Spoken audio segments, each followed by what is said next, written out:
On your dime, why are we shelling out thousands of dollars to insure hundreds of state-owned vehicles, including ones that never hit the road? And tonight we are looking into taxpayer waste. NBC 10 I-Team reporter Tamara Sakarsik spent months digging up the data.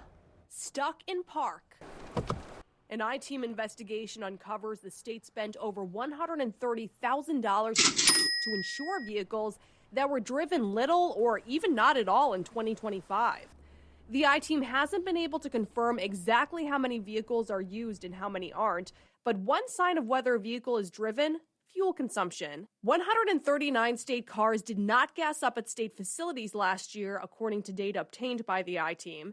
That includes 22 at the Department of Transportation, 21 at the Department of Environmental Management, and 19 at the University of Rhode Island. Why does it appear the university isn't using these cars? There are a number of reasons why a vehicle might appear to not be used. Abby Benson is the Vice President for Administration and Finance at URI.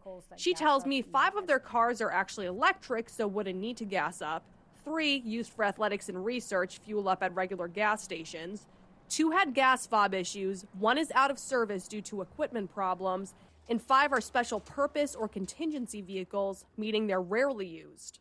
So it's not that we're sitting on a number of cars. A lot of those really have very specific functions and equipment that are related to those functions. But 2 URI vehicles are being surplused, left in park until they're replaced. That can take around a year, and during that time, taxpayers have spent nearly $2,600 just to insure both cars. That sounds like a waste of money. We need to make sure that all of our vehicles are insured because you never know what's going to happen to a vehicle. But why insure a vehicle that's being surplus, that's put out of use? You just don't know what might happen. There could be something that happens to that vehicle on the campus. There could be a reason that that vehicle needs to be used. As far as you know, has a surplus vehicle ever been used? Not that I'm aware of.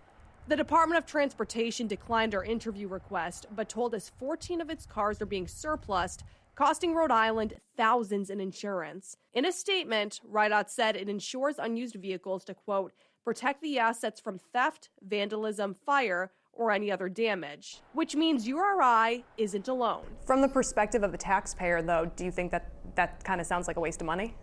I don't think so. I think people would understand that we have a significant university with lots of students and employees and that our vehicles need to be properly protected. Even those that aren't being used? Correct. Benson says URI is proactive about car use. The university has a fleet manager whose sole job is to track university vehicles. To see a list of state agencies that did not gas up cars in 2025, you can head over to our website, turnto10.com. For the NBC 10 I team, I'm Tamara Sakarsik.